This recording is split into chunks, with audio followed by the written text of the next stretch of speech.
Woo, some of y'all women gonna get mad at me today. So if you can't take constructive criticism, baby, keep on scrolling.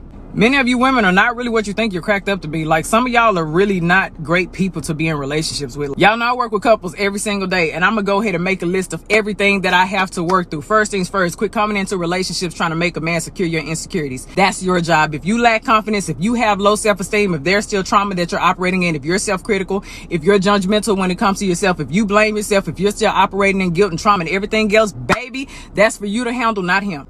Respect his space. Like, stop becoming so preoccupied and hyper aware of what a man has going on. As soon as you see his mood is off a little bit, you start becoming overwhelming. What's wrong? What's wrong? What's wrong? Let me tell you how men are. A lot of men, when they are going through stuff, they may end up withdrawing or retreating because they're trying to figure it out. They're not always upset at you. Their moods are not changing just because of you. People go through things in a way that men are. They don't express themselves as much as we do as women. It's okay. Give that man some space. Oh yeah, the clinginess. Clinginess is cute to an extent, baby, but once you become codependent and you're always getting jealous whenever this person goes out, and you become anxious whenever they're not around you, you start blowing up their phones or they gonna hang out with their friends, that is problematic, and you're gonna push them away. As much as many of you all don't want to believe it, it's absolutely okay for a man to admire another woman. As long as it is a quick look, boom, and he's not staring, and he doesn't have a wandering eye, and he's not impulsive, and he's not a cheater. If he's all of those, baby, why are you with him in the first place? You're ignoring the red flags. You're settling. As long as that man is not window shopping or ordering off of the menu, relax. He has a visual appetite. If he sees a beautiful woman, it's okay to admire. Just like if you see a handsome man, you're going to admire him too. Relax. Stop letting yourself go. Just because you're in a relationship doesn't mean that you need to stop doing everything that you did in the beginning. If you always kept your skin together, your nails together, your lashes together, your hair done, your body was waxed up at the beginning, keep that same energy. Hold your end of the relationship. Remember, visual. A man still has a visual appetite, and he loves what he sees, baby, because you're going to stimulate a whole lot more in him. Don't let yourself go because you secured the relationship. As much as you want to believe it, you're not always right. As much as you want to always be in control, you have to let some things go, baby. You cannot love a man the way you want to love him. If you study him, if you pay attention, if you actually listen, I guarantee you he would tell you how to love him. You cannot limit the way you love him to a love language. That's why I hate the conversation of love languages. You can ask a man, what's your favorite love language? And he can say, oh, acts of service. And you think that's all you have to do to love him? No, baby, you got to study your man. Stop nagging him all the time. It's perfect. Okay, quit always expressing your dissatisfactions. If you see he's putting in efforts in other places, please uplift those efforts.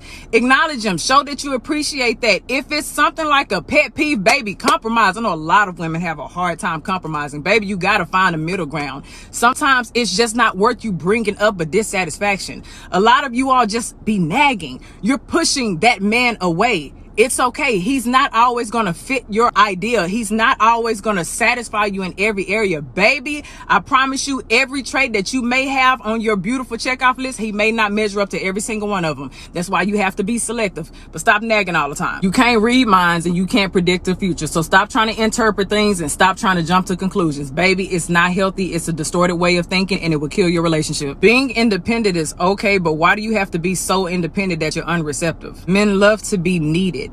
If you're so independent that you won't even allow him to help, what is he there for? Stop involving everybody in your relationship. I don't care if it's friends or family. They have no place to be in your relationship. So stop involving them. Their opinions do not matter. Their advice does not matter. They are not the person that you were sleeping with. Relax. You think you're doing something when you're comparing your man to everybody else. You're comparing your man to your best friend's husband, and yada, yada, yada. And now he's pretending to be something that he's not. That's very uncomfortable for a man.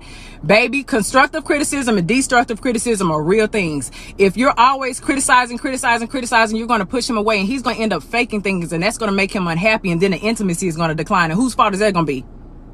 Yeah, because you were comparing. Many of you ladies are not the inspiration that you think that you are. I'm sorry to break it to you. If you're always operating in your comfort zone and you refuse to take risks and you lack intellectual intimacy, you don't go out there and try to learn new things, baby, you're not reaching new opportunities, you're always low in your confidence, you're not really inspiring this person. If this person is trying to grow, and you want to stay and you want to be on social media or on your phone and everybody else's business, and you're not really doing anything to add to his fruition, baby, eventually he's going to grow without you.